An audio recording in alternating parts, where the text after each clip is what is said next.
علیکم، welcome to my channel Mona Ahmed. موسم گل میرے دیس میں by Atiqa Malik. Ladies and gentlemen, السلام علیکم۔ دونوں اسٹوڈنٹ ڈائس پر آ کر رکے تو عارفہ ریاض نے مائک کا رخ اپنی طرف کر کے بولنا شروع کیا تھا۔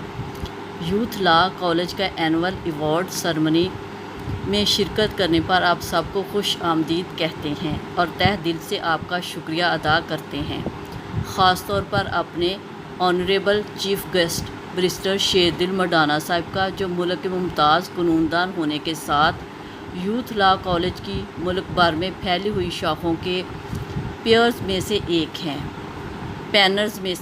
ہیں۔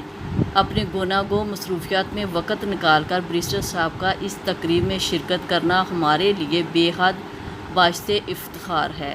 Ladies and gentlemen, please go a big hand together to welcome for our honourable chief guest Sher Dil مڈانا صاحب۔ بھرپور تالیوں کی گونج سے ہال کے در و دیوار گونج اٹھے تو کمپیئر نے مسکرا کر چیف گیسٹ کی جانب دیکھا تھا۔ جواباً مڈانا صاحب نے اس تنظیم پر ذرا سا مسکرا کر سر کو خم دیتے ہوئے شکریہ ادا کیا تھا۔ عارفہ نے مائک اپنے ساتھی کمپیئر معظم وقار کے حوالے کیا تھا۔ اس شہر میں قانون کی تعلیم دینے والے اداروں میں یوتھ لا کالج ایک قدیمی ادارہ ہے، جہاں انصاف کی بات آتی ہے، جہاں مقابلے کی بات ہوتی ہے، جہاں ناموری کا نام آتا ہے، وہاں یوتھ لا کالج کے طلباء کا نام آتا ہے۔ اس ادارے کے طلباء نے جہاں ہر شعبے میں خود کو منوایا، وہاں یونیورسٹی کی سطح پر مقابلے اور ذہانت کی دوڑ میں صف اول پر پہنچ کر اپنے کالج اور اساتذہ کا نام روشن کیا، جیسے ہمارے ساتھی طالب علم سیکنڈ ایئر کے وقاص شہیدی، جنہوں نے 2013 کے اینول ایگزام میں یونیورسٹی کی سطح پر دوسری پوزیشن حاصل کی۔ آج کی شام ان کے نام۔ آج کا فنکشن اس ذہین طالب علم کی ذہانت کو خراج عقیدت پیش کرنے کے لیے۔ Ladies and gentlemen, please go a big hand together for our brilliant student Waqas Shahidi. تالیوں کی گونج میں معظم غفار کی گمبھیر آواز دب کر رہ گئی تھی۔ اسٹیج کے ایک طرف بیٹھے اسٹوڈنٹ میں سے وقاص شہیدی نے کھڑے ہو کر حاضرین کا شکریہ ادا کیا تھا۔ اللہ تعالیٰ کے بابرکت نام سے اپنے پروگرام کا آغاز کرتے ہیں۔ قرآن مجید فرقان حمید کی مقدس اور بابرکت آیات کی تلاوت کے لیے تشریف لاتے ہیں قاری مجاہد حسین۔ عارفہ ریاض نے اپنی خوبصورت آواز میں اناؤنس کیا اور دونوں اسٹوڈنٹ کمپیئرز ڈائس سے ہٹ کر اسٹیج پر ایوارڈ کے حقدار قرار پانے والے طلباء کے ساتھ آن بیٹھے تھے، مگر چند ہی لمحوں میں ان دونوں کے چہروں سے اضطراب جھلکنے لگا تھا، کیونکہ قاری مجاہد حسین کو بیک سٹیج سے آنے میں دیر ہو گئی تھی۔ کیا ہوا؟ قاری صاحب کیوں نہیں آ رہے ہیں؟ میرا خیال ہے ان کے آنے تک میں کچھ اشعار پڑھ دیتا ہوں۔ معظم غفار اس سے مشورہ کر کے اٹھا تھا۔ لیڈیز اینڈ جینٹل مین، تلاوت کلام پاک سے قبل چند حمدیہ اشعار آپ کی نظر کرتا ہوں۔ معظم ایک دفعہ پھر مائک سنبھال چکا تھا۔ وقاص، بیک سٹیج جا کر دیکھو قاری صاحب کیوں نہیں آ رہے۔ عارفہ نے دھیمی آواز میں وقاص کو بیک سٹیج جانے کی ہدایت کی تھی۔ قاری صاحب میرا نقاب پڑھانے گئے ہیں، دیر سے واپس آئیں گے۔ یہ تمسخرانہ آواز پہلی رو میں بیٹھے ہوئے ایڈوکیٹ زین العابدین کی تھی۔ وہاں موجود اسٹاف کے چہرے پر مسکراہٹ بکھر گئی تھی۔ تو پھر تم یہاں کیا کر رہے ہو؟ جواباً کسی نے پوچھا تھا، مگر جس کسی کو سنانے کے لیے یہ بات کہی گئی تھی، اس کی سماعتوں میں یہ الفاظ تیر بن کر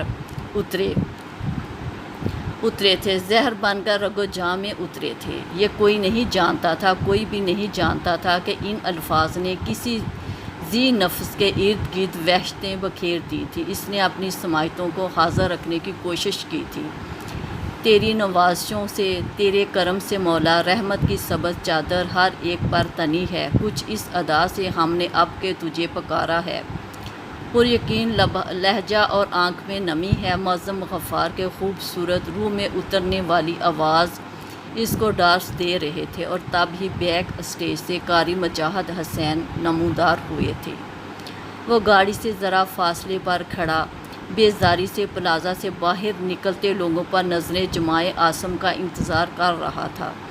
اسے اندر گئے نہ جانے کتنی دیر ہو گئی تھی۔ آسم جو اسے 2 منٹ انتظار کرنے کا کہہ کر اندر گیا تھا، اتنی دیر کے بعد بھی باہر نہ نکلا تو زین شاہ کی بیزاری کوفت میں بدلنے لگی تھی۔ ارد گرد ٹھیلے اور ریڑھی والے اپنی اپنی آوازیں لگا رہے تھے۔ یہ شہر کے صنعتی ایریے سے محلک بازار اور گرد و نواح کا خاصا رش والا علاقہ تھا۔ سنیں بھائی، ابھی وہ آسم کو کال کرنے کا سوچ ہی رہا تھا کہ قریب سے ایک نسوانی آواز پر نظریں اٹھا کر دیکھا تھا۔ گرین کلر کے کاٹن کے سوٹ میں ملبوس، سر پر دوپٹہ اور چہروں پر ڈیروں تھکن اور گرمی کا شدید احساس لیے وہ اس سے مخاطب تھی۔ جی، وہ اس کی طرف متوجہ ہوا تھا۔ ایک برگر تو بنا دیں۔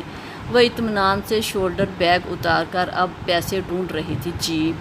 دوسری طرف زین شاہ کو جیسے کرنٹ لگا تھا، مانا کہ اس وقت وہ برگر ٹھیلے کے قریب ہی کھڑا تھا اور خاصے رف حلیے میں بھی تھا، مگر اب اتنا بھی گیا گزرا نہیں تھا کہ کوئی یوں اس سے برگر بنانے کی فرمائش کر ڈالے۔ سو اس حساب سے اس کا جی خاصا لمبا اور قابل توجہ تھا۔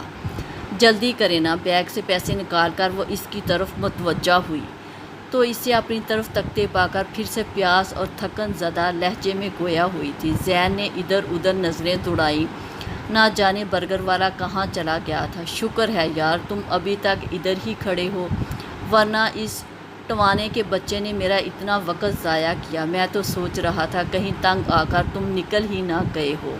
تبھی آسم تیزی سے بولتا ہوا اس کے پاس آیا تو زین شاہ نے گاڑی کی ڈرائیونگ سیٹ پر بیٹھتے ہوئے ڈیش بورڈ سے سن گلاسز اٹھا کر چڑھائے اور گاڑی ریورس کرنے لگا تھا۔ گاڑی سڑک پر ڈالتے ہوئے اس نے ایک نظر ان محترمہ کو دیکھا۔ محترمہ کی نظریں خاصی شرمندگی سے اس کے طاقم میں تھی، البتہ وہ یہ نہیں جانتا تھا کہ وہ دل ہی دل میں خود کو کوس بھی رہی تھی۔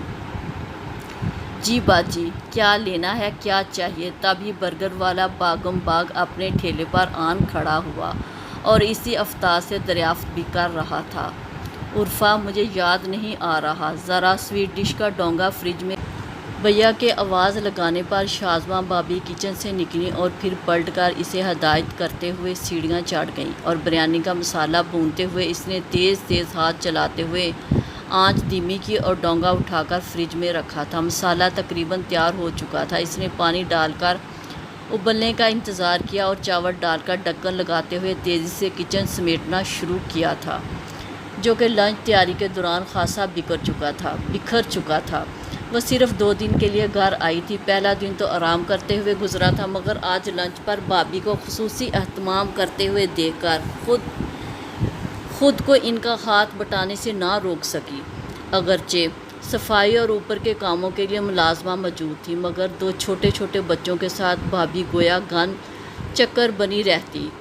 ایسے میں عرفہ گھر پر ہوتی تو حتی الامکان ان کا ہاتھ بٹانے کی کوشش کرتی۔ عرفہ، کتنی دیر لگے گی؟ تمہارے بھیا کھانے کا پوچھ رہے ہیں۔ بابی کے کچن میں جھانکنے پر وہ اپنے دھیان سے چونکی تھی۔ بس بابی، بریانی دم پر ہے، میں برتن لگاتی ہوں۔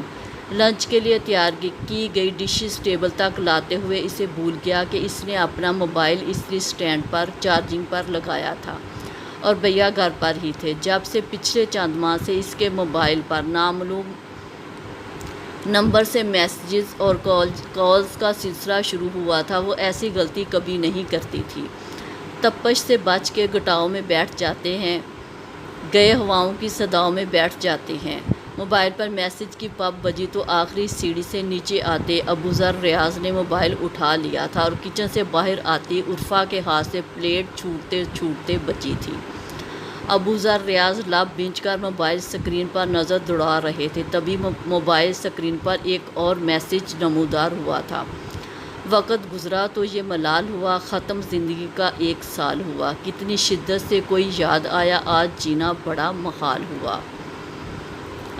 آئی مس یو جانا، کب واپس آ رہی ہو؟ علی وقاص، آپ تو کچھ لے ہی نہیں رہے، کہاں بھوک کا شور مچا رکھا تھا۔ اور اب شازمہ بابی نے انہیں 2-3 بار ٹوکا اور پھر ان کی پلیٹ میں چاول ڈالے تھے، مگر ان کی بھوک کیوں اڑ گئی تھی یہ عارفہ ریاض اچھی طرح جانتی تھی۔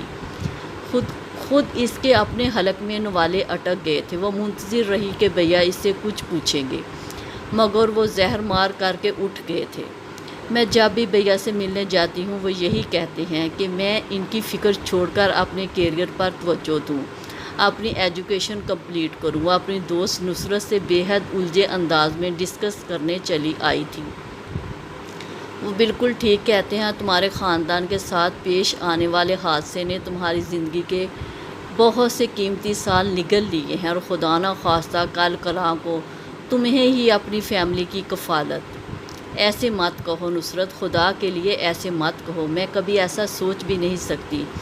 میں ان کے بغیر اپنی زندگی کا کبھی تصور نہیں کر سکتی۔ وہ بھائی سے بڑھ کر میرے لیے باپ کی طرح ہے، اور میری وجہ سے، تمہاری وجہ سے نہیں۔ وہ سب قسمت میں اسی طرح ہوگا، نہ تمہارے بھیا کا ارادہ تھا نہ تمہارا، اس میں کوئی قصور۔ اب اس گرد سے نکل کر مثبت انداز میں زندگی کے موجودہ رخ کو دیکھو، اور تم یہ بھی تو سوچو کہ جب تم ایجوکیشن کمپلیٹ کر کے اپنا کیریئر بنا لو گی تو تمہارے بھائی کو کتنا اطمینان ہوگا، یہ کیس تو کتنا عرصہ لٹکتا رہے گا، اور تم اس طرح ان کی فیملی کو سنبھال سکو گی۔ اب یونیورسٹی رول کے مطابق اتنے سالوں بعد میں ڈراپ کیا ہوا فائنل سیمیسٹر کنٹینیوز نہیں کر سکتی۔ ابھی ایم اے ایجوکیشن سے کیا ہوگا؟ کیا زیادہ سے زیادہ میں ٹیچنگ کر لوں گی؟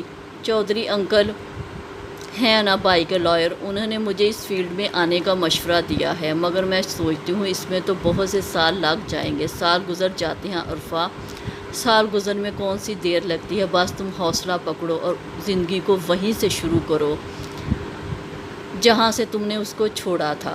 انشاءاللہ ساری مصیبتوں کا حل نکلتا چلا جائے گا۔ اس گھٹیا علی وقاص سے تو بات کرنا ہی پڑے گی۔ یہ بلا چاہتا کیا ہے؟ اپنی بہن کے نمبر رومانٹک میسج بھیج کر اپنی بہن کا نمبر پر رومانٹک میسج بھیج کر دل پشوری کر لے، دانت پیستے ہوئے وہ سوچ رہی تھی، اور بالآخر فیصلہ کیا تھا۔ پچھلے کئی ماہ سے یہ سلسلہ چل رہا تھا، مختلف قسم کے میسیجز جن میں اسے بڑے رومانٹک القابات سے مخاطب کیا جاتا۔ ہر ہفتے 2 ہفتے بعد کال آ جاتی، مگر اس نے کال اٹینڈ نہ کرنے کا تہیہ کر رکھا تھا۔ حقیقی معنوں میں پہلی بار آج اسے اس صورتحال پر شدید کوفت اور حد درجہ پریشانی کا سامنا کرنا پڑا تھا۔ کافی سوچ و بچار کے بعد اس نے سفیر سے رابطہ کرنے کا فیصلہ کیا تھا۔ پتہ نہیں اس کے نمبر پر کال ملے گی یا نہیں۔ نمبر ڈائل کرتے ہوئے وہ وسوسے کا شکار تھی۔ سفیر آرمی میں کیپٹن تھا، آج کل کسی ہل ایریا میں پوسٹڈ تھا۔ اس کی باضابطہ طور پر سفیر سے بات طے تھی، دوسرے کزن ہونے کے ناطے بھی وہ بے تکلف ہو کر اس سے مشورہ اور مدد لے سکتی تھی۔ ذہن نصیب، آج دشمنوں نے کیسے یاد کر لیا۔ دوسری طرف اس کی چہکتی ہوئی آواز سنائی دی تھی، مذاق مت کرو سفیر، میں اس وقت بہت پریشان ہوں۔ اس کا لہجہ حد درجہ مزاحمل تھا۔ تب ہی تو میں کہوں دشمنوں نے دشمنی چھوڑ کر دوستی کا ہاتھ بڑھانے میں پہل کی ہے، ضرور کوئی بات ہے۔ سفیر، اب میں رو دوں گی اب اگر تم نے بک بک کی۔ وہ حد درجہ سنجیدہ ہوئی۔ اوکے، بتاؤ کیا پریشانی ہے؟ اس کے روحانسے انداز پر وہ سنجیدہ ہو چلا تھا۔ تب اس نے بغیر سانس لیے ساری صورتحال کہہ سنائی تھی۔ پچھلے کئی ماہ سے یہ سلسلہ چل رہا ہے اور تم مجھے اب بتا رہی ہو۔ سفیر، ٹرائی ٹو انڈرسٹینڈ، یہ کوئی ایسی بات نہیں تھی کہ میں تمہیں بتاتی۔ میسیجز آتے رہتے تھے، میں ڈیلیٹ کرتی رہتی تھی، اور کال تو میں نے کبھی اٹینڈ ہی نہیں کی۔ میرا خیال تھا جو بھی ہے تنگ آ کر خود ہی چھوڑ دے گا، اب میں کیا کروں؟ وہ گہرا سانس لے کر پوچھ رہا تھا۔ تم ایسا کرو، وہ نمبر مجھے سینڈ کرو۔ نمبر کا تم کیا کرو گے؟ میں بھیا کی وجہ سے سخت پریشان ہوں، پتہ نہیں انہوں نے کیا سوچا ہوگا۔ ان کی تم فکر مت کرو، میں ان سے بات کر لیتا ہوں۔ بہرحال مجھے تم نمبر سینڈ کرو، میں دیکھوں۔ تو یہ الو کا وہ کچھ کہتے کہتے رکا۔ ہے کون یہ؟ بھیا کے مسلسل اصرار اور دوستوں کے تائیدی مشوروں کے نتیجے میں وہ تعلیم مکمل کرنے کا ارادہ باندھ کر یوتھ لاء کالج پہنچی تھی۔ زندگی کی غلام گردشوں سے گزرنے کے بعد ذہن اور حالات دونوں ہی اس قدر تبدیل ہو چکے تھے کہ اس نے اب کی بار قسمت آزمانے کے لیے قانون کے شعبے کو اپنے لیے مناسب چنا تھا۔ پتہ نہیں کب تک اس شعبے میں قسمت کی قسمت کی گردشوں سے نبرد آزما رہنا پڑے، لہٰذا وہ یوتھ لا کالج کے چوکیدار سے معلوم کر رہی تھی کہ ایڈمیشن کے لیے اسے کہاں سے رہنمائی مل سکتی ہے، جو اسے چھوڑ کر اندر گیا اور پھر چند ثانیوں کے بعد باہر آ گیا تھا۔ آئیں بی بی، آپ کو جو کچھ پوچھنا ہے اسامہ صاحب سے پوچھ لیں۔ چوکیدار اسے آفس کے اندر چھوڑ کر باہر چلا گیا۔ پلیز بیٹھیں۔ صوفے پر بیٹھے شخص نے خیر مقدمی انداز میں اسے بیٹھنے کی دعوت دی تھی۔ مجھے معلوم تو ہے کہ اب کسی بھی کالج میں ایڈمیشن وغیرہ نہیں ہو رہے، لیکن مجھے پتہ کرنا تھا کہ اس سال ایگزام دینے کے لیے میرے LLB میں ایڈمیشن ہو سکتا ہے۔ آئی تھنک ہو سکتا ہے۔ ہمارے کالج کی چند سیٹس باقی ہیں، اسامہ صاحب نے سوچتے ہوئے کہا تھا۔ میرا خیال ہے آپ پراسپیکٹس وغیرہ چیک کر لیں اور فیس پیک اطمینان سے دیکھ لیں۔ ابھی ہمارے ایڈمن ہیڈ آنے والے ہیں، وہ آپ کو باقی انفارمیشن دے دیں گے۔ میرا آپ سے معلوم کرنے کا مقصد یہ ہے کہ جو لوگ آپ لوگ یونیورسٹی وغیرہ میں رجسٹریشن کرواتے ہیں، وہ کیا اب کسی بھی اسٹوڈنٹ کی رجسٹریشن لیٹ فیس کے ساتھ ایگزامینیشن فارم بھیجنے سے پہلے تک کروا دیتے ہیں؟ وہ کوئی پرابلم نہیں ہے۔ لیجیے، ہمارے ایڈمن ہیڈ بھی آ گئے۔ کلرک نے کھڑکی کے شیشوں سے گیٹ کے اندر داخل ہوتی گاڑی کو دیکھ کر کہا تھا۔ ایڈوکیٹ زین صاحب سے آپ باقی تفصیلات پتہ کر سکتی ہیں۔ ایڈمن آفس میں داخل ہونے والے بندے پر نظر پڑتے ہی عرفہ پر گڑوں پانی پڑ گیا تھا۔ وہ جو اس روز بے تکے انداز میں برگر بنانے کا آرڈر دے کر کچھ دیر شرمندہ رہی تھی، مگر پھر زیادہ دیر تک اس بات کے اثر میں نہ رہ سکی۔ زندگی کے بکھیڑے اور الجھنیں ہی اس قدر تھی کہ ذرا دیر کو کی جانے والی احمقانہ حرکت اس کے ذہن سے نکل گئی تھی، مگر اپنی اس غلطی پر شرمندگی کی کسی اندیکھی بلا کی مانند آج پھر اس پر وارد ہو گئی تھی۔ ایک مشہور و معروف کالج کے ایڈمن ہیڈ کی حیثیت سے اس شخص کا سامنا کرتے ہوئے جسے محض 3 دن پہلے برگر بنانے کا کہہ چکی تھی، پہلی محبت کی ہے، پہلی بار محبت کی ہے، کچھ نہ سمجھ میں آئے میں کیا کروں۔ بار بار موبائل کی بجتی ٹون بھی اس کی گہری نیند میں خلل ڈالنے میں ناکام رہی تھی۔ ٹون بجتی رہی، حتیٰ کہ اس کی روم میٹ فائزہ کی آنکھ کھل گئی تھی۔ عرفہ پلیز اس موبائل کو یا تو آف کر دو یا کال اٹینڈ کرو، وہ بے حد جھنجھلا کر کہہ رہی تھی۔ ہیلو، اس نے نیند بھری آواز میں اس کی کال ریسیو کی تھی۔ جانم، اس پہاڑوں کے جانشین کو زحمت دینے کی کیا ضرورت تھی؟ ہمارا آپس کا معاملہ تھا، ہم خود ہی طے کر لیتے۔ دوسری طرف بغیر کسی تعارف کے شروع ہونے والی گفتگو اس کی نیند بھگ سے اڑا گئی۔ ابھی انہیں سوئے ہوئے محض 1 گھنٹہ ہی ہوا تھا۔ 12 بجے آنے والی یہ کال، اور یہ بھی اتفاق تھا کہ اس شخص کی آواز وہ پہلی بار سن رہی تھی۔ کیا بکواس ہے، کون بات کر رہے ہو؟ اس کا لہجہ خود بخود سخت ہو چلا تھا۔ تم نے پہچانا نہیں؟ علی وقاص بات کر رہا ہوں، وہ بے تکلفانہ انداز میں یوں کہا گیا گویا وہ کتنا اچھا ریلیشن شپ رکھتے ہوں، اور محض اتفاق سے عرفہ کو اسے پہچاننے میں غلطی ہو گئی ہے۔ کون ہو تم علی وقاص، اور تمہارے ساتھ کیا مسئلہ ہے؟ میں ایک ٹیلی کام انجینئر ہوں، اور مسئلہ؟ میرے ساتھ کوئی مسئلہ نہیں سوائے آپ کی جدائی۔ اس مسئلے کو حل کرنے میں لگا ہوں، عن قریب حل ہو جائے گا، مگر ہائے یہ فراق یار، فی الوقت تو اس سے بڑا مسئلہ کوئی نہیں۔ دوسری طرف ٹھنڈی سانس بھر کر کہا گیا تھا، اور عرفہ کو سمجھ نہ آیا کہ وہ اس بکواس کا کیا جواب دے۔ کیپٹن سفیر کا فون آیا تھا، بڑی بڑکے مار رہا تھا۔ میں نے بھی کہا تم ہوتے کون ہو ہمارے آپس کے معاملے میں بولنے والے؟ ہم خود ہی اس معاملے کو نپٹا لیں گے۔ عرفہ نے جل کر کال کاٹ دی اور فون بھی آف کر دیا، مگر اس کی نیند اڑ چکی تھی۔ سو جاؤ، رانگ کالز پریشان نہیں ہوتے۔ اسے نیم دراز دیکھ کر فائزہ نے مشورہ دیا اور کروٹ بدل کر آنکھیں بند کر لیں، مگر عرفہ ریاض سو نہ سکی۔ وہ ایسی رانگ کالز افورڈ نہیں کر سکتی تھی۔ اس کا تعلق جس خاندان سے تھا وہاں پر کوا بہت آسانی سے بنایا جا سکتا تھا، اور اگر ایک بات کی بات ہوتی تو وہ اگنور کر دیتی، مگر یہ سلسلہ تو پچھلے 6 ماہ پر محیط تھا۔ سر، جس طرح آپ بتا رہے ہیں کہ پیپرز میں محض چند ماہ باقی ہیں، تو میں کورس کور کر لوں گی۔ اس نے کچھ پریشانی سے دریافت کیا تھا۔ Why not? آپ کا اکیڈمک ریکارڈ شو کر رہا ہے کہ آپ کافی بریلینٹ اسٹوڈنٹ ہیں، اور ہم آپ کو سبجیکٹیو اور آبجیکٹیو کے نوٹس دیں گے پیپرز کے دوران۔ اس کے علاوہ پیپرز کے دوران سلیکٹیو اسٹڈی کے لیے ہر پیپر کا ایک گیس ملے گا۔ سر، مجھے لیٹ فیس کتنی جمع کروانی ہوگی؟ Late face? اس نے چند ثانیوں کو کچھ سوچا تھا۔ آپ یوں کریں، رولز کے مطابق جو ہماری فیس ہے وہ جمع کرا دیں، ہم آپ سے لیٹ فیس چارج نہیں کریں گے۔ اس نے شائستگی کے ساتھ دی جانے والی رعایت سے آگاہ کیا تو عرفا خاصی مطمئن ہو گئی تھی۔ اور سر ہاسٹل؟ یہ بات تو آپ کو سب سے پہلے پوچھنی چاہیے تھی۔ بلڈنگ کے سیکنڈ فلور پر ہمارا گرلز ہاسٹل ہے، اور کالج کی بیک پر الگ بلڈنگ میں بوائز کے لیے اکوموڈیشن ہے۔ Thank you very much. Sir, میں ڈاکومنٹس اور فیس کس کو کب جمع کرواؤں؟ عرفا نے مزید اس کا ٹائم لینا مناسب نہ سمجھا تھا۔ اگلے 1.5 ماہ میں علی وقاص نے ہر وقت کالز کر کے اور میسیجز بھیج کر اس کا حقیقی معنوں میں جینا حرام کر ڈالا تھا۔ اس نے نمبر تبدیل کیا، مگر محض 1 ہفتے کے بعد وہ نمبر بھی علی وقاص معلوم کر چکا تھا۔ اس نے کس رنگ کی چپل پہنی ہے، کس رنگ کے کپڑے پہنے ہیں، حتیٰ کہ اس کے بالوں پر کس رنگ کی پن لگی ہے۔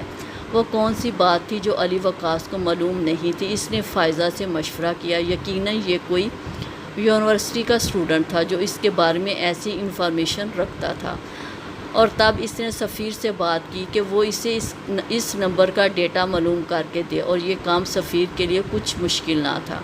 عمر مبارک؟ وہ لمبی زلفوں والا لڑکا ایجوکیشن کا ہی اسٹوڈنٹ ہے جس نے داڑھی رکھی ہوئی ہے، شاید کسی جماعت سے بلانگ کرتا ہے۔ فائزہ نے اس کا بایو ڈیٹا معلوم ہونے پر کچھ حیران ہو کر کہا تھا، میرے ذہن میں نہیں آ رہا۔ عرفا خاصی الجھی ہوئی تھی۔ اب ایم اے ایجوکیشن کے 150 اسٹوڈنٹس میں سے ہر ایک کی پہچان تو اسے نہ تھی۔ بہرحال کل تم میرے ساتھ چلنا، ذرا اس کی خبر لیں گے۔ اس نے فائزہ سے کہا تھا۔ ہاں کیوں نہیں یار، مجھے تو خود اس پر اتنا غصہ آ رہا، کیا چھپا رستم نکلا۔ فائزہ نے دانت پیس کر تائید کی تھی۔ دیکھنے میں تو اتنا شریف لگتا ہے، کبھی کسی کی طرف نظر اٹھا کر نہیں دیکھا، اور حرکتیں تو دیکھو۔ اب جب اسے پتہ چلے گا کہ ہم نے اس کا نمبر اور بایو ڈیٹا معلوم کر لیا ہے تو یقیناً کچھ تو اثر ہوگا، اپنی حرکتوں سے باز آ ہی جائے گا۔ عرفا نے امید بھری انداز میں لب کچلے تھے۔ باز کیسے نہیں آئے گا؟ باز نہیں آئے گا تو ہم ہیڈ آف ڈپارٹمنٹ کو کمپلین کر دیں گے۔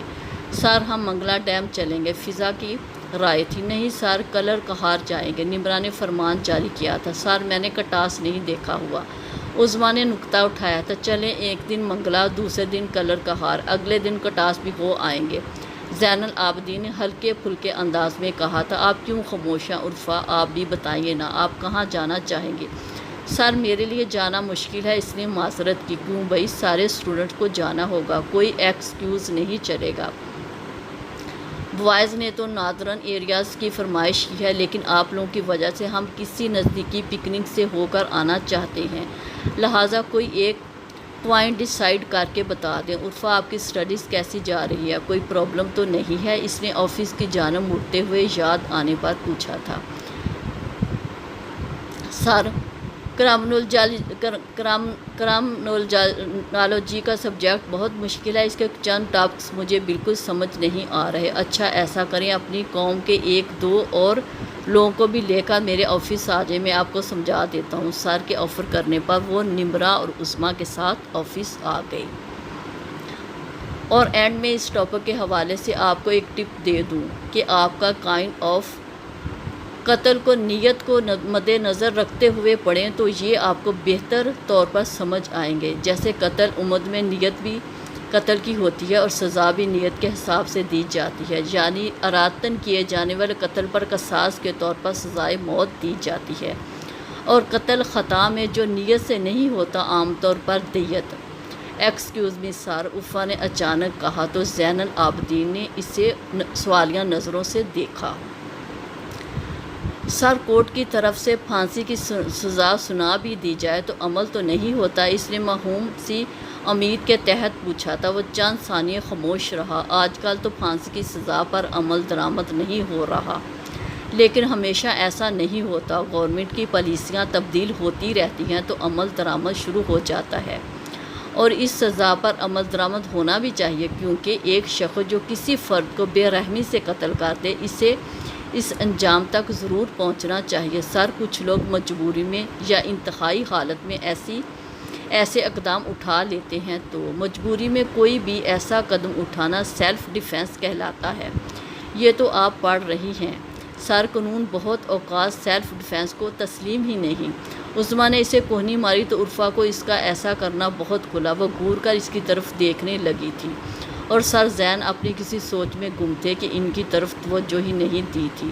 تو مجھے کیوں کونیاں مار رہی تھی؟ آفس سے نکل کر کلاس کی طرف جاتے ہوئے اس نے عظمیٰ کی کلاس لینا شروع کی تھی۔ یار تم دیکھ نہیں رہی تھی سر کتنے پریشان ہو گئے تھے؟ کیوں سر کیوں پریشان ہو گئے تھے؟ وہ حیران ہو کر سوال کر بیٹھی۔ نہیں تمہیں نہیں پتہ سر کے چھوٹے بھائی، سنو تو عظمیٰ آج کلاس میں کیا ہوا۔ تبھی ان کی دوسری کلاس فیلو ہنستی ہوئی باہر نکلی اور عظمیٰ کی بات ادھوری رہ گئی۔ وہ تھرڈ پر آف عبداللہ ہے نا، ہر وقت ناخن چباتا رہتا ہے۔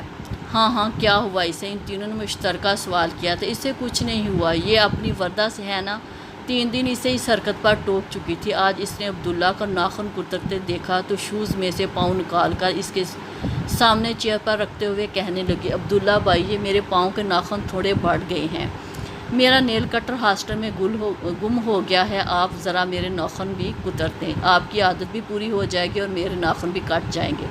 ساری کلاس ہنس کر دوہری ہو گئی اور عبداللہ بیچارہ حق تک ہماری وردہ کے کیا کہنے، اور 15 دن کے لیے عمر مبارک کی طرف سے خاموشی چھا گئی۔ شاید اس پر عمر خان کے سمجھانے کا اثر ہوا تھا۔ فائزہ اور عرفا نے آپس میں ڈسکس کیا تھا۔ بہرحال جو بھی تھا، عرفا نے سکھ کا سانس لیا تھا، مگر عمر مبارک ان لوگوں میں سے تھا جو سکھ کا سانس لیتے ہیں نہ لینے دیتے ہیں۔ محض 15 دن کے وقفے سے اس نے پھر وہی سلسلہ شروع کر دیا تھا۔ وہ پہلے سے زور و شور کے ساتھ، بلکہ وہ تو اس کی حرکتوں کا جتنا نوٹس لے رہی تھی اتنا ہی وہ سر چڑھ رہا تھا۔ لائبریری میں کتابوں کی ورق گردانی اور ٹریننگ کے لیے ماڈل لیسن کا انتخاب کرتے ہوئے وہ ایک دوسرے کو رائے سے بھی نواز رہی تھی، اور یوں تھوڑی بہت گپ شپ بھی جاری تھی۔ مختلف مواقع کے لیے لباس کا انتخاب میں نے ٹاپک سلیکٹ کر لیا ہے، عرفا نے فائزہ کو آگاہ کرتے ہوئے بتایا تھا۔ ارے واہ، یہ تو بڑا زبردست ٹاپک ہے تم نے سلیکٹ کیا ہے۔ فائزہ نے عرفا کو داد دی تھی۔ کیوں بھلا یہ ٹاپک اس کے کیوں کام آنے والا ہے؟ ان کے ساتھ بیٹھی ہوتی رانیہ پوچھنے لگی تھی۔ اس سیمسٹر کے اینڈ پر پیا دے سدھار رہی ہیں۔ واؤ، کون ہے مصروف جو ہماری بنوں کو لینے آ رہے ہیں؟ کیپٹن سفیر، میرے کزن ہے۔ عرفا کے ہونٹوں پر مسکراہٹ آ گئی۔ اوہ ماشاءاللہ، اپنے ہی شہر رخصت ہو کر جاؤ گی نا؟ ایکچولی ان کی فیملی تو پھالیاں میں ہی سیٹل ہے، مگر مجھے ان کے ساتھ لوٹ پھرنا ہوگا، جاب جو آرمی کی ہے۔ اور ریک کے دوسری طرف کتاب کے ورق الٹا عمر مبارک ٹھٹک کر ان کی گفتگو سن رہا تھا، اور اس روز اس نے عرفا کا نمبر وقفے سے ڈائل کیا تھا۔ مجھے تم سے ضروری بات کرنی ہے، میں تم سے ملنا چاہتا ہوں۔ عرفا نے اس کا نمبر پڑھ کر ڈیلیٹ کیا تھا۔ وہ کیوں ملنا چاہتا تھا اور اس سے کیا بات کرنی تھی؟ عرفا کو اس سے کوئی مطلب تھا، نہ دلچسپی۔ کالج کے گیٹ پر پہنچ کر اس نے ہارن دیا تو چوکیدار نے گیٹ واک کر دیا۔ اس سے قبل کہ وہ گاڑی آگے بڑھاتی تھا بھی ایک اور گاڑی گیٹ سے قدرے فاصلے پر رکی تو زین العابدین کی آنکھوں میں حیرت اور الجھن تیر گئی، کیونکہ گاڑی کی فرنٹ سیٹ سے عرفا اتر رہی تھی، کندھے پر شولڈر بیگ اور ہاتھوں میں بڑا سا شاپر تھامے۔ یقیناً وہ ویک اینڈ گزار کر ہاسٹل واپس آئی تھی، اور فواد حمدانی کی گاڑی سے اسے اترتے دیکھ کر زین العابدین ایک لمحے کے لیے گاڑی آگے بڑھانا بھول گیا تھا۔ اس وقت گیٹ پر خاصا رش تھا، لہٰذا فواد کی نظر اس پر نہیں پڑی تھی، اور وہ گاڑی ٹرن کرتے ہوئے وہاں سے جا چکا تھا۔ تبھی پیچھے سے ہارن کی آواز پر وہ چونکا اور تیزی سے گاڑی کھلے گیٹ سے اندر لے آیا تھا۔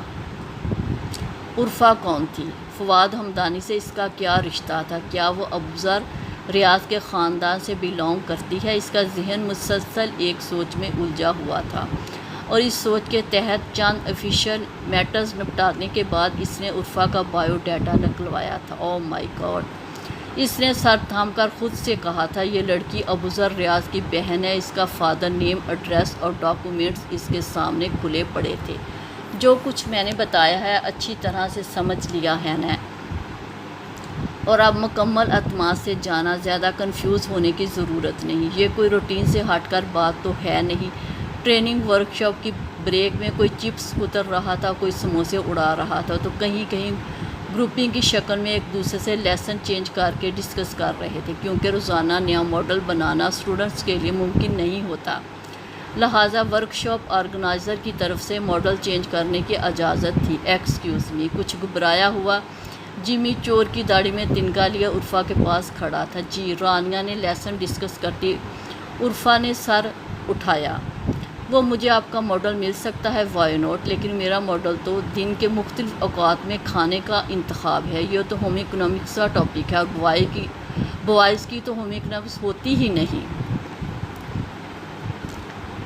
آرگنائزر آبجیکشن کریں گے۔ خیر ہے جی، دے دیں، آبجیکشن کی دیکھی جائے گی۔ عرفا نے ماڈل اور چارٹ اس کے حوالے کیا تھا تو جمی نے کن آنکھوں سے دور کھڑے عمر مبارک کی طرف دیکھا تھا، جس نے ویل ڈن کا اشارہ دیا تھا۔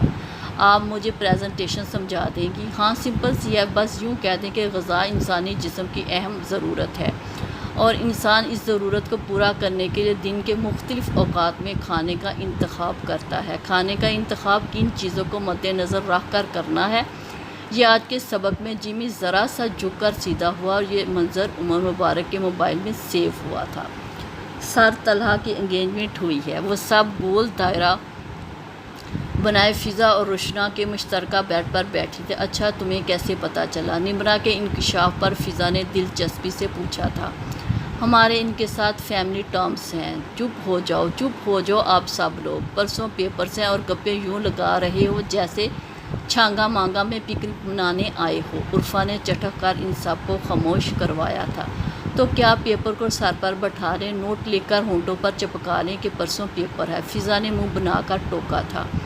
آپ لوگوں کو ذرا بھی کوئی ٹینشن نہیں، اور میری جان نکلی جا رہی ہے۔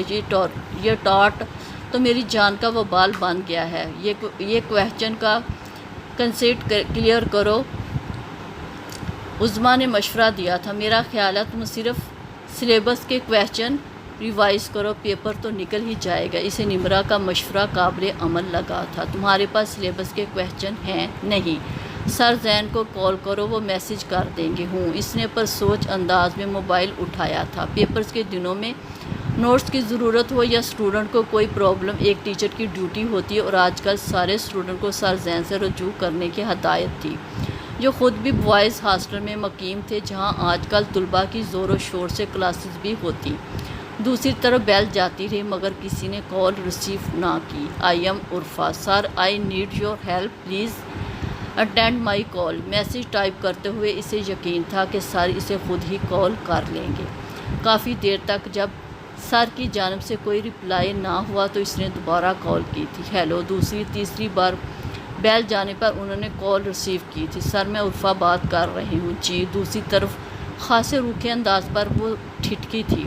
سر، یہ ٹاٹ کا پیپر ہے، مجھے تو بہت مشکل لگ رہا، اور میری تیاری بھی اچھی نہیں ہے۔ اس نے اپنی مشکل بیان کی۔ اب میں آپ کو تسلی تو دینے سے رہا کہ میں یونیورسٹی کا وی سی لگا ہوا ہوں، آپ کا پیپر کلیئر کروا دوں گا۔ سر کے درست انداز پر وہ یکدم خاموش ہو کر رہ گئی۔ اب آپ بولیں گی یا میں فون بند کر دوں؟ نہیں سر، وہ مجھے سلیبس کے کویسچنز چاہیے تاکہ میں تھوڑی سلیکٹیو اسٹڈی کر سکوں، اس نے کہا۔ تو جلدی سے تھا، مگر اس نے جتنی جلدی کال کاٹ دی تھی، اور وہ حیرت سے موبائل ہاتھ میں لیے سوچ رہی تھی کہ سر زین کو کیا ہوا، بھلا میرے ساتھ اس انداز میں کیوں بات کر رہے ہیں، اور اس کی حیرت بجا تھی۔ لیٹ ایڈمیشن لینے پہ اگر وہ ایگزام دے رہی تو سب سے زیادہ حوصلہ افزائی کرنے والے سر زین ہی تھے، اور سب سے زیادہ کورس کو سمجھنے میں ہیلپ بھی انہوں نے ہی کی تھی۔ کافی دیر تک کتاب کی ورق گردانی کرنے کے بعد کوئی سلیبس کویسچن کا میسج نہ آیا تھا، حالانکہ سلیبس کے کویسچن ہر ٹیچر کے موبائل میں موجود ہوتے، جو کسی بھی اسٹوڈنٹ کے ڈیمانڈ کرنے پر فوراً سینڈ کر دیے جاتے۔ صرف ایک بار وہ مجھ سے ملنے باہر آئے، میں وعدہ کرتا ہوں اس کا نمبر اپنے فون سے ڈیلیٹ کر دوں گا۔ اگر وہ مجھے کبھی نظر آئی تو راستہ بدل لوں گا۔ آخر تم کون سی زبان سمجھتے ہو عمر؟ وہ تمہاری کال سننے کے روادار نہیں ہے اور تم باہر ملنے کی بات کر رہے ہو۔ فائزہ نے کوفت سے کہا تھا، تم اس کی دوست ہو، تم اسے سمجھاؤ گی تو وہ سمجھ جائے گی۔ کیا سمجھ جائے گی؟ اور ایسی گھٹیا اور بے تکی بات کیوں سمجھاؤں گی؟ البتہ اب تمہارے سمجھنے کی باری ہے۔ تم اپنی حرکتوں سے باز نہ آئے تو وہ ہیڈ آف ڈپارٹمنٹ کو کمپلین کر دے گی۔ ہیڈ آف ڈپارٹمنٹ کی ایسی کی تیسی، زیادہ سے زیادہ ہیڈ آف ڈپارٹمنٹ مجھے ایکسپیل کر دے گی اور مجھے اس کی پرواہ نہیں ہے۔ میرا کسی اور سبجیکٹ میں ایڈمیشن نہیں ہوا، لہٰذا یونیورسٹی میں وقت گزارنے کے لیے میں نے اس میں ایڈمیشن لے لیا ہے، ورنہ کسی ڈگری کی ضرورت نہیں ہے۔ تمہاری انسلٹ تو ہوگی کہ میری کیا انسلٹ ہوگی؟ انسلٹ تو اس کی ایسی کروں گا کہ یاد رکھے گی۔ اور 1 منٹ مجھے دینا۔ اسپیکر آن ہونے کے باعث یہ ساری گفتگو سنتی عرفا نے تیز سے موبائل اس سے جھپٹا۔ تم جیسے کتے کتنے ہوں گے جو لڑکیوں کے پیچھے بوں بوں کرتے لگ جاتے ہیں، اور مجھ جیسے ہزاروں لڑکیاں ایسی بونک پر توجہ دیے بغیر یونیورسٹی سے ڈگریاں لے کر گھر لوٹ جاتے ہیں، جبکہ ایسے کتے ان کا کچھ نہیں بگاڑ پاتے۔ میں کتا ہوں یا انسان، اس بات کا فرق تو تمہیں تب پتہ چلے گا جب میں تمہارا نمبر اور پکس فیس بک پر لگاؤں گا اور تمہیں مجھ جیسے ہزاروں کتوں کی کالز موصول ہوں گی۔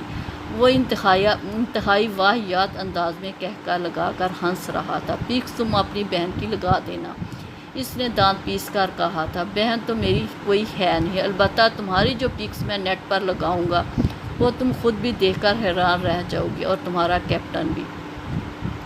کیا بات ہے عرفا؟ اس کا چہرہ صدمے سے یا پھر تیز سے زرد ہو رہا تھا۔ سب سے پہلے سامنے والے روم کی نمرہ نوٹس لینے آئی تو اسے تکیہ گود میں رکھے گم سم بیٹھے دیکھ کر نوٹس کیا تھا۔ تم کچھ پریشان لگ رہی ہو؟ جواباً وہ خاموش رہی۔ فضا، شبنم اس کی طرف دیکھو، اسے کیا ہوا ہے؟ واقعی تمہارا چہرہ کوئی کہانی سنا رہا ہے۔ کوئی کہانی نہیں، اس نے سپاٹ سے انداز میں جواب دیا تھا۔ پیپر کی ٹینشن ہے۔ نہ لو ٹینشن، ریلیکس رہو، تیاری کرو، انشاءاللہ پیپر اچھا ہو جائے گا۔ نمرہ اسے پرسکون رہنے کا مشورہ دیتی باہر چلی گئی۔ نمرہ کے جانے کے بعد اس نے سر کا نمبر ڈائل کیا۔ سر، میں نے آپ سے گیسٹ کویسچن کی ڈیمانڈ کی تھی۔ اب آپ کو رول نمبر سلپ ایشو ہو چکی ہے اور ہماری کوئی ایسی رسپانسبلٹی نہیں ہے تو کس کی رسپانسبلٹی ہے؟ وہ ہاتھ درجہ تیش دبا کر پوچھ رہی تھی۔ I don't know and please don't call me again. میں لعنت بھیجتی ہوں آپ کو کال کرنے پر، آپ کے گیسٹ کویسچن پر اور آپ کے کالج پر۔ عرفا، ذرا میرے ساتھ کچن میں آؤ، چائے بنانی ہے۔ وہ واپس کمرے میں آئی تو شبنم اس کے سر پر سوار تھی۔ نہیں، میرا دل نہیں چاہ رہا، اس نے قطعیت سے نفی میں سر ہلایا تھا۔ چلو میرے ساتھ نہیں آنا نا سے، یہ بتاؤ تمہیں ہوا کیا ہے؟ ذرا اپنا موبائل تو دو شبنم، مجھے سر سے بات کرنی ہے۔ سر اس کے نمبر سے کال اٹینڈ نہ کرتے سو اس نے شبنم سے موبائل مانگا تھا۔ سر زین سے، شبنم نے موبائل اٹھاتے ہوئے سوالیہ انداز میں پوچھا تھا۔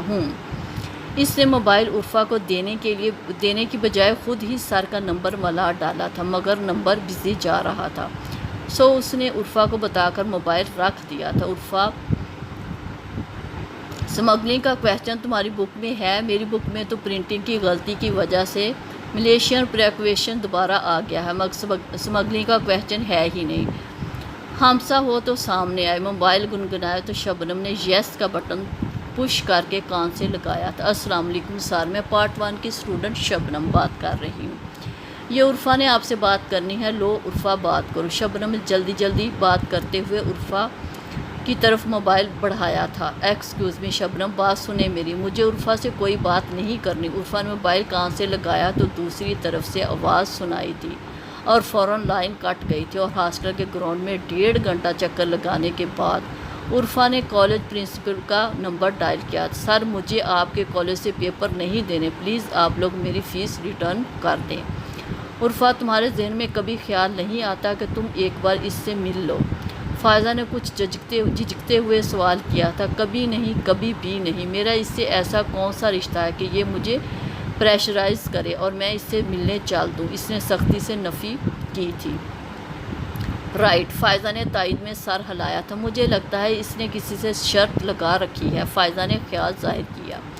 جو بھی ہو، عرفا نے استزائیہ انداز میں ناک سے مکھی اڑائی تھی۔ یہ تو کبھی ممکن نہیں، چاہے وہ کچھ بھی کرے۔ یہ بھی کوئی طریقہ ہے کہ کسی لڑکی کو فون کر کے دھمکیاں دینا شروع کر دو؟ اگرچہ عرفا اس کی بکواس کو سنجیدگی سے لے رہی تھی اور اب تک وہ صرف سنجیدگی سے ہی لیتی آئی تھی، مگر تب اس کی آنکھیں پھٹی کی پھٹی رہ گئی جب عمر مبارک نے اسے اس کی ایک تصویر سینڈ کی۔ اس کی پریشانی کا عالم ہی اور تھا، اور ہر درجہ پریشانی کے باوجود اس نے اگلے کئی روز تک عمر کی کالز کو اٹینڈ نہ کر کے اسے مسلسل اگنور کرنے کی پالیسی روا رکھی تو اس کے دھمکی امیز میسیجز میں شدت آنا شروع ہو گئی تھی۔ آئی تھنک مجھے گھر والوں کو اس صورتحال سے آگاہ کر دینا چاہیے۔ بعض اوقات چھوٹی چھوٹی باتیں بہت سنجیدہ صورتحال اختیار کر لیتی ہیں اور گھر والوں کو تب پتہ چلتا ہے جب پانی سر سے اونچا ہو جاتا ہے۔ بالکل صحیح، میں بھی یہی سوچ رہی تھی، فائزہ نے تائیدی انداز میں سر ہلایا۔ عرفا نے نہ صرف سفیر بلکہ بھیا کو بھی صورتحال سے باخبر کر دیا۔ بچے، آپ نے گھر والوں کو کیوں زحمت دی؟ اگر ایسا کوئی ایشو تھا تو آپ خود ہی مجھے بتا دیتی۔ اگر ہم اسٹوڈنٹس کے پرابلم سالو نہ کریں تو ہمارا یہاں بیٹھنا تو بیکار ہوا نا۔ Head of department madam Sughra نے نہایت توجہ سے بات سن کر عرفا اور عمر مبارک کو بھی بلوا بھیجا تھا، اور عمر مبارک پہلے تو عرفا کو ہیڈ آف ڈپارٹمنٹ آفس میں دو مردوں کے ساتھ بیٹھا دیکھ کر حیران ہوا اور پھر خود کو انتہائی لاپرواہ ظاہر کرنے کی کوشش کی تھی۔ 00985 آپ کا نمبر ہے؟ عمر مبارک: یس میم۔ اس نے ان سے آنکھیں ملائے بغیر جواب دیا تھا، اور اس نمبر سے اپنی کلاس فیلو عرفا ریاض کو بہت سارے میسیجز بھی آپ نے کیے ہیں۔ کلاس فیلوز بہنوں کی طرح ہوتی ہیں۔ میڈم سغرا نے عرفا کا موبائل اٹھا کر ان باکس کھولتے ہوئے پتہ نہیں نصیحت کی تھی یا سوال۔ میں تمہیں کسی کو منہ دکھانے کے قابل نہیں چھوڑوں گا۔ انہوں نے خود کلامی کے انداز میں میسیج پڑھا تھا۔ میں تمہیں رسوا کر دوں گا۔ ویری گڈ، استہزائیہ انداز میں انہوں نے تبصرہ کیا تھا۔ میں تم پر تیزاب پھینکوا دوں گا۔ آپ اپنی کوئی صفائی دینا چاہیں گے؟ عمر مبارک: میڈم سغرا نے موبائل ٹیبل پر رکھتے ہوئے اپنی چیئر کا رخ اس کی طرف کیا تھا۔ نو میم، اس نے ڈٹائی سے جواب دیا تھا۔ Okay Umar, you are expel from this department, اور اگر آئندہ آپ نے اس اسٹوڈنٹ سے کانٹیکٹ کرنے کی کوشش کی یا آپ اس ڈپارٹمنٹ کے ارد گرد بھی نظر آئے تو میں پولیس کال کرنے میں دیر نہیں کروں گی۔ عمر مبارک سرخ چہرے کے ساتھ آفس سے نکلا تھا۔ عرفا، ہمارا پرائیویٹ کالج ہے، ہم اسٹوڈنٹس کو ایکسٹرا آرڈنری فیور دیتے ہیں، مگر اس کا مطلب یہ نہیں کہ اسٹوڈنٹ ہمارے سر پر چڑھ کر ناچے۔ سر، آپ لوگوں نے اچھا کاروبار کھولا ہے، پہلے لوگوں کو قائل کرتے ہیں اور جب فیس بٹور لیتے ہیں تو اس کے بعد آپ کے اسٹاف کے مس بیہیویئر کی کوئی لمٹ ہی نہیں ہوتی، اور تو کسی اسٹوڈنٹ کی کمپلین نہیں آئی۔ مجھے اس سے مطلب نہیں ہے کہ کسی اور کی کمپلین ہے یا نہیں۔ زین العابدین آفس میں داخل ہوا تو پرنسپل عاصم رضا کو فون پر محو گفتگو پایا تھا۔ اوکے، آپ آفس آ جائیں، میں تفصیل سے آپ سے بات کرتا ہوں، بیٹھو۔ زین: یہ لیٹ کمر اسٹوڈنٹ عرفا کا کیا جھگڑا ہوا ہے تمہارے ساتھ؟ مجھے اس کی بات پر یقین تو نہیں آ رہا، مگر کر لو اس کی بات پر یقین۔ وہ یکدم بھڑک کر اٹھ کھڑا ہوا تھا۔ اس نے جو کہا ہے وہ سچ ہے، وہ دانت پیس کر کہہ رہا تھا۔ کیا مطلب ہے زین؟ تم نے اس کے ساتھ ایسا مس بیہیو کیوں کیا ہے؟ عاصم اٹھ کر اس کے پاس آن کھڑا ہوا۔ یہ تو کچھ بھی نہیں ہے، میرا دل چاہتا ہے میں اس خاندان کے ایک ایک فرد کو زندہ زمین میں کاٹ دوں۔ اور کس خاندان کی بات کر رہے ہو زین؟ عرفا کا تعلق کس خاندان سے ہے؟ عاصم نے اس کی بات کاٹ کر الجھن زدہ انداز میں پوچھا تھا۔ یہ لڑکی، عاصم، یہ لڑکی ابوذر ریاض کی بہن ہے۔ اسے میں نے فواد صدیقی کی گاڑی سے اترتے دیکھا تھا اور اس کے ڈاکومنٹس چیک کیے تو مجھے سمجھ آئی کہ یہ عاصم کو جیسے جھٹکا لگا تھا۔ کیا عرفا کو پتہ ہے کہ تم؟ پتہ نہیں۔ اگر یہ لڑکی ابوذر ریاض کی بہن ہے تب بھی وہ یہ بیہیویئر ڈیزرو نہیں کرتی۔ شوق سے نکل کر چیئر سنبھالتے ہوئے عاصم نے کہا تھا۔ کیوں ڈیزرو نہیں کرتی؟ میرا خون کھول اٹھتا ہے اسے دیکھ کر۔ زین: یہ لڑکی مجرم نہیں ہے، مگر اس کے باوجود اس کے ساتھ جو کچھ ہوا اور جو کچھ ہو رہا ہے وہ کم نہیں ہے۔ تم اس پوائنٹ پر بھی سوچو۔ میں آئی کم ان سر؟ تبھی عرفا نے دروازے سے اندر داخل ہونے کی اجازت طلب کی تھی۔ آئیں عرفا، بیٹھیں پلیز۔ زین آؤ تم بھی بیٹھو۔ عرفہ بیٹھ چکی تھی مگر زین العابدین اپنی جگہ پر رخ موڑے کھڑا رہا۔ یہ آپ دونوں کا فیملی ایشو ہے اور اسے آپ دونوں ہی سلجھا لیں تو اچھا ہوگا۔ کیا فیملی ایشو سر؟ عرفہ نے الجھ کر پوچھا تھا۔ عرفہ کیا آپ نہیں جانتی کہ یہ زین العابدین ہیں، عمر مبارک کے بڑے بھائی؟ عاصم نے بغور اسے دیکھتے ہوئے انکشاف کیا تو عرفہ کی آنکھیں حیرت کی شدت سے پھیل گئیں۔ اسے لگا کالج کی عمارت دڑام سے اس کے اوپر آن گری ہے۔ زین العابدین اس کی طرف دیکھے بغیر تیزی سے آفس سے نکلتا چلا گیا تھا۔ آج لاسٹ پیپر تھا بھیا، انشاءاللہ کل میں گھر آ جاؤں گی۔ فائزہ کو اس نے کنٹین بھیجا تھا کہ کچھ کھانے کو لے آئے، تبھی بھیا کی کال آنے پہ وہ وہیں سیڑھیوں پر بیٹھ کر بات کرنے لگی۔ جی فاطمہ آنٹی کا ڈرائیور اڈے تک چھوڑ آئے گا۔ وہ ایم اے ایجوکیشن کے تینوں سیمیسٹر فاطمہ آنٹی کے گھر آتی جاتی رہی تھی۔ اسی شہر میں قیام پذیر ہونے کے باعث اس کی خبرگیری کی ذمہ داری بھی انہوں نے ہی نبھائی تھی۔ میں 8 بجے تک نکلوں گی، 10:30 بجے تک پہنچ جاؤں گی۔ جی میں نکلتے ہی آپ کو کال کر دوں گی۔ اوکے، اللہ حافظ۔ وہ یونی فون بند کر کے پیچھے مڑی۔ جیمی تیز سے ستون کی آڑ میں ہوا اور پھر کوریڈور کے آخری سرے پر جا کر نمبر ڈائل کرنے لگا تھا۔ وہ بہت دنوں سے عمر کے کہنے پر عرفہ کا تعاقب کر رہا تھا۔ ہاں جی بولو۔ دوسری طرف عمر نے بیزاری سے کہا، زبردست نیوز، وہ کل گھر جا رہی ہے۔ جیمی نے پرجوش انداز میں اطلاع دی تھی۔ اب کب، کس کے ساتھ؟ دوسری طرف عمر بھی الرٹ ہوا تھا۔ یہ بھی دونوں فریقین کی بدقسمتی تھی کہ عمر مبارک کے والد کی کوچ کمپنی تھی اور صبح عرفہ کو انہی کی کوچ میں سفر کرنا تھا۔ ایک بڑی کوچ کمپنی کے مالک کا بیٹا ہونے کی حیثیت سے زیادہ تر ڈرائیور اور کنڈکٹر اسے جانتے تھے۔ ایسے میں اپنی پلاننگ پر عمل درآمد کرنا عمر کے لیے کوئی مشکل نہ تھا۔ کوچ شہر میں داخل ہوئی تو اس کی رفتار قدرے کم ہو گئی تھی اور خاص طور پر سٹینڈ کی طرف بڑھتے ہوئے رینگ رہی تھی۔ اگر کسی نے اترنا ہے تو یہیں اتر جائے۔ ڈرائیور نے 1 منٹ کے لیے بریک لگا کر پیچھے مڑ کر کہا تھا۔ اوف او، بھیا تو یقیناً سٹینڈ پر ہی ویٹ کر رہے ہوں گے۔ عرفہ کوفت سے سوچتے ہوئے اٹھ کھڑی ہوئی۔ آپ 1 منٹ بیٹھیں باجی، آپ کا بیگ اور اوپر ہے، سٹینڈ پر پہنچ کر میں اتار دیتا ہوں، کنڈکٹر نے اسے اٹھتے دیکھ کر کہا۔ تو وہ دوبارہ سے سیٹ پر بیٹھ گئی اور کھڑکی سے باہر شہر کی بے ہنگم ٹریفک کو دیکھنے لگی۔ یہ ابوذر ریاض کی عادت تھی کہ جب بھی عرفہ گھر آنے کے لیے کسی کوچ پر بیٹھتی وہ ڈرائیور سے اس کا نمبر ضرور معلوم کرتے اور آج انہیں آنے میں کچھ دیر ہو گئی تھی۔ تبھی انہوں نے کوچ کو سٹینڈ کی طرف جاتے دیکھا تو دھیمی رفتار سے اپنی گاڑی بھی اس کے پیچھے لگا دی۔ نمبر دیکھ کر انہیں اندازہ ہو چلا تھا کہ عرفہ اسی کوچ سے اترنے والی ہے۔ عرفہ چونکہ ڈرائیور کی پیچھے والی سیٹ پر ہی تھی، لہٰذا اس نے مڑ کر نہ دیکھا ہے کہ پوری کوچ خالی ہو چکی ہے اور تبھی ایک ہاتھ اس کے کندھے پر آن ٹھہرا تھا۔ اس کے لبوں سے ایک چیخ نکلی تھی، تم کیا سمجھ رہی تھی یونیورسٹی سے مجھے نکلوا کر تمہاری جان چھوٹ جائے گی؟ میں تو دنیا کے آخری سرے تک تمہارا پیچھا کر سکتا ہوں۔ اس نے دوسرے ہاتھ میں پکڑا رومال اس کے منہ پر رکھنا چاہا تھا۔ ڈرائیور اور کنڈکٹر جنہیں عمر نے یہ کہا تھا کہ وہ باقی لوگوں کے نیچے اترنے کے بعد اس لڑکی سے کوئی بات کرنا چاہتا ہے، عرفہ کے تیز سے چیخ کر اٹھنے اور عمر کے اس کا بازو کھینچنے پر چونکے تھے۔ کیا کرتے ہیں صاحب، یہ بس ہے، کوئی بند کمرہ تو نہیں، کتنے لوگ متوجہ ہو جائیں گے؟ ڈرائیور نے بریک لگا کر اسے کہا تھا اور کنڈکٹر بھی قریب آ کر سمجھانے لگا تھا۔ عرفہ کو موقع ملا، وہ تیز سے بھاگ کر کوچ کے دروازے پر پہنچے اور عمر کنڈکٹر کو دھکا دے کر ہٹاتے ہوئے اس کے پیچھے آیا اسے روکنے کی کوشش میں۔ عرفہ کی چادر کا پلو اس کے ہاتھ میں آ گیا تھا۔ عرفہ دروازے سے اترتے جھٹکا کھا کر نیچے گری تھی، اس کا سر ننگا ہو چلا تھا۔ یہ منظر گاڑی میں پیچھے آتے ابوذر ریاض نے دیکھا تھا اور عرفہ کے پیچھے اس کی چادر کھینچنے والے عمر مبارک کو بھی۔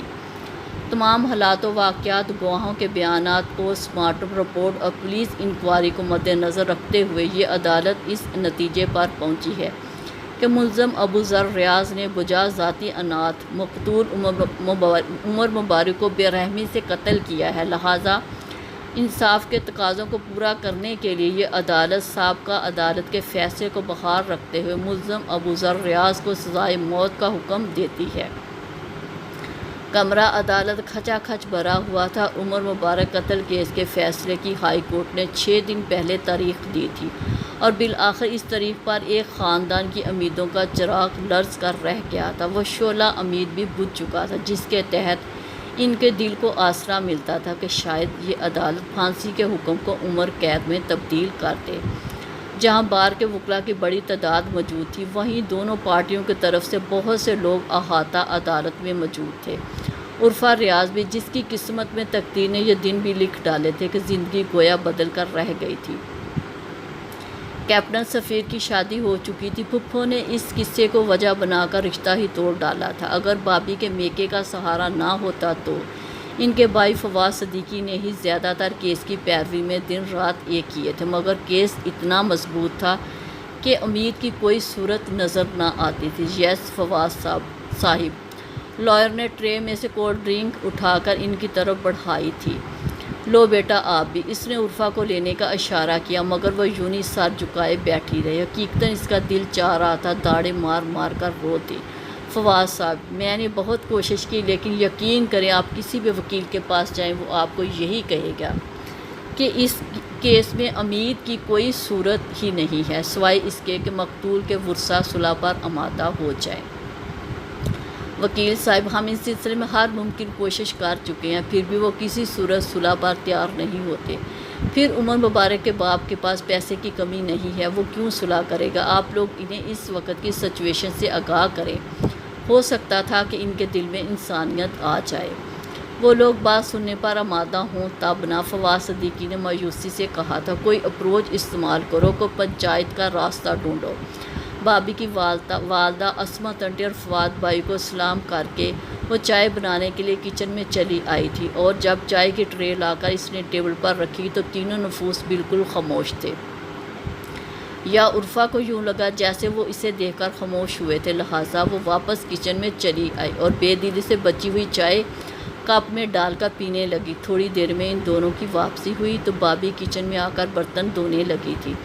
بابی، فواد بھائی نے بتایا نہیں ثالثی صاحب نے کیا بات کی ہے؟ وکیل صاحب کے ایک جاننے والے کرنل ثالثی کے ذریعے فواد بھائی نے پنچایت کا سہارا لے کر ورثاء سے ایک بار پھر بات کرنے کی کوشش کی تھی۔ نہیں، بابی مختصر جواب دے کر اپنے کام میں لگی رہی۔ اچھا، میں سمجھی، فواد بھائی کوئی ضروری بات کرنے آئے تھے؟ جواباً پھر خاموشی رہی۔ ہیں بابی، اس نے پھر دہرایا تھا عرفہ۔ بابی نے ہاتھ میں پکڑی پلیٹ سنک میں رکھ کر اس کے چہرے پر اداس نظر ڈالی تھی۔ وہ لوگ بہت مشکل سے خون بہا پر راضی ہوئے ہیں۔ کیا واقعہ؟ اس نے خوشی سے پوچھا تھا۔ کتنی رقم کا مطالبہ کیا ہے؟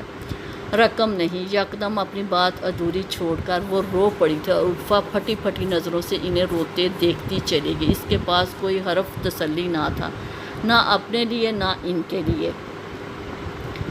وہی کالج تھا اور وہی دور دیوار اور وہی گیلریاں تھیں۔ لمبے لمبے کاریڈور میں گھومتے بوائز کے بلند و بانگ کہکوں سے دیواریں جھنجھنا جاتی اور لڑکیوں کے شوق و چنچل کہکے کمروں میں کھنکھارتے پھرتے۔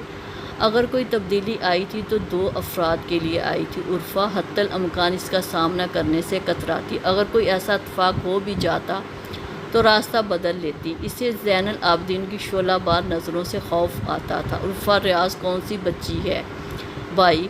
کاریڈور میں بخشو بابا آوازیں لگاتے پوچھ رہے تھے۔ جی بابا، میں ہوں۔ وہ لائبریری کے دروازے پر آن کھڑی ہوئی۔ آپ کو پرنسپل صاحب نے بلایا ہے؟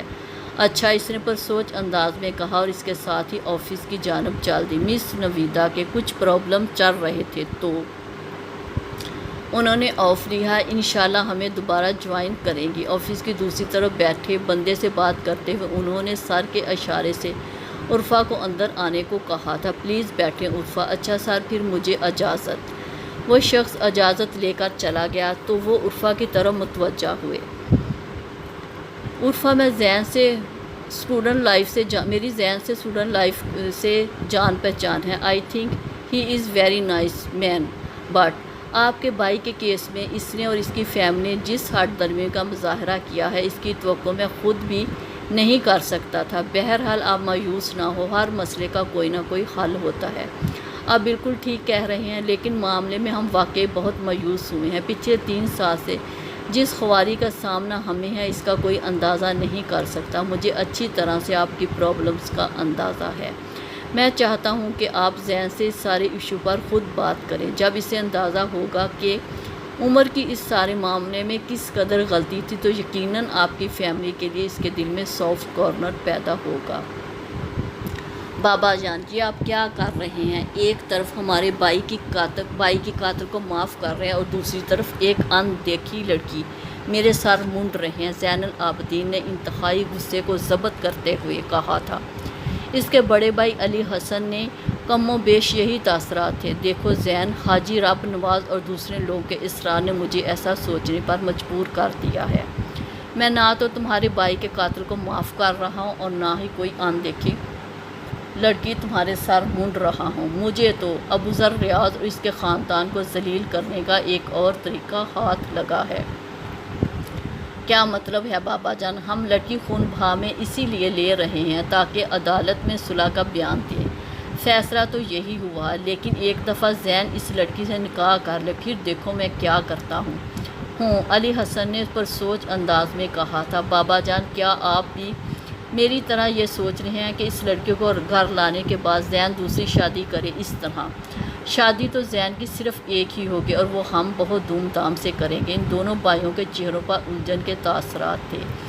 طاہر قیوم کا بزنس کافی پھیلا ہوا تھا۔ ان کی زوجہ سردار بانو کافی سادہ خاتون تھی اور طاہر قیوم معروف اداروں کے پڑھے اعلیٰ سوسائٹی کے پروردہ تھے۔ تینوں بچوں کی موجودگی میں زندگی بالکل آسان تھی اور ایک فضائی سفر کے دوران ملنے والی فضائی میزبان سو زین طاہر قیوم کی زندگی میں آ گئی اور سردار بانو کی کوئی جگہ نہ رہی۔ علی حسن اور زین العابدین کانوینٹ میں زیر تعلیم تھے، البتہ عمر مبارک کافی چھوٹا تھا۔ طاہر قیوم نے بچے اپنے پاس ہی رکھے تھے۔ عمر مبارک پر ابتدا میں کوئی توجہ دینے والا نہ تھا۔ طاہر قیوم نے اسے لاڈ پیار تو دیا مگر ماں کی تربیت نہ دے سکے۔ ان کے لاڈ پیار کے نتیجے میں وہ ہاسٹل کی ڈسپلن لائف سے گھبرا کر روتا۔ نتیجے میں طاہر قیوم اسے گھر لے آئے۔ محض 3 سال بعد ہی سو زین انہیں چھوڑ کر وطن واپس لوٹ گئی، مگر سردار بانو کی ان کی زندگی میں واپس لوٹنے میں 11 سال لگے تھے۔ جو کمی ابتدائی عمر میں ماں کی عدم موجودگی کے باعث اس کی تربیت اور شخصیت میں آئی وہ ساری زندگی نمایاں رہی، مگر طاہر قیوم ماننے کو تیار نہ تھے۔ ابوذر ریاض کے ہاتھوں اس کے حادثاتی قتل میں اس کا کوئی قصور نہ تھا۔ اب جب فواد صدیقی نے جوڑ توڑ کے بعد انہیں صلح پر آمادہ کرنے کی کوشش کی تو وہ بمشکل خون بہا پر رضامند ہوئے تھے، مگر یہ بھی ان کی ایک چال تھی۔ صلح کے فیصلے کی روح سے عرفہ ریاض کا زین العابدین سے نکاح ہو گیا اور رکسی کورٹ میں صلح کے بیانات کے بعد طے ہونا پائی تھی۔ میرا خیال ہے حاجی صاحب آپ فون کر کے پتہ کریں وہ لوگ ابھی تک پہنچے کیوں نہیں ہیں، فواد صدیقی نے تیسری بار حاجی رب نواز کے پاس آ کر کہا تھا۔ وہ سب خطہ عدالت میں کھڑے دوسری پارٹی کے افراد کا بے چینی سے انتظار کر رہے تھے اور انتظار کی گھڑیاں طویل ہونے لگیں تو ان کی بے چینی بھی سوا ہونے لگی، کیونکہ دوسرے فریق کی آمد کا نام و نشان تک نہ تھا۔ وہ پنچایتی افراد کے سرپنچ کے ساتھ عرفہ کو عدالت لے کر آئے تھے، جہاں صلح کے بیانات کے بعد عرفہ کو طاہر قیوم کے خاندان کے ساتھ چلے جانا تھا۔ میں 2-3 دفعہ کوشش کر چکا ہوں، طاہر صاحب کا نمبر بند ہی جا رہا ہے۔ اس نے موبائل نکال کر نمبر دوبارہ ڈائل کیے تھے اور جب عدالت کا وقت ختم ہوا تو سب کے چہرے فاق تھے۔ طاہر قیوم کی طرف سے یہ چال تو کسی کے وہم و گمان میں بھی نہ تھی، نہ ہی اس علاقے میں قبائلی چرا کی طرح پنچایت اتنی مؤثر تھی کہ زبردستی کسی سے فیصلے کو منوایا جا سکتا تھا۔ میرا خیال ہے ہمیں گھر واپس جانے کی بجائے طاہر قیوم کے گھر جانا چاہیے۔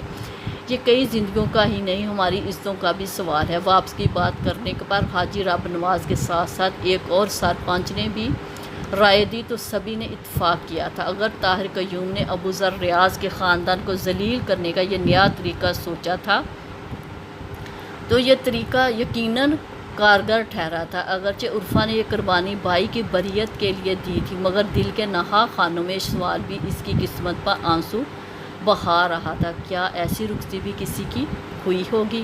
یا خدا، اس ذلت کے ساتھ رخصت ہونا کسی کا نصیب نہ بنانا۔ اس کے دل سے آہ نکل رہی تھی، دل میں اندیشے سر اٹھا رہے تھے۔ کیا یہ قربانی اس کے بھائی کی بریت کا سبب بن سکے گی؟ اور اس سوال کا جواب اسے قیوم ہاؤس کے گیٹ پر ملا تھا،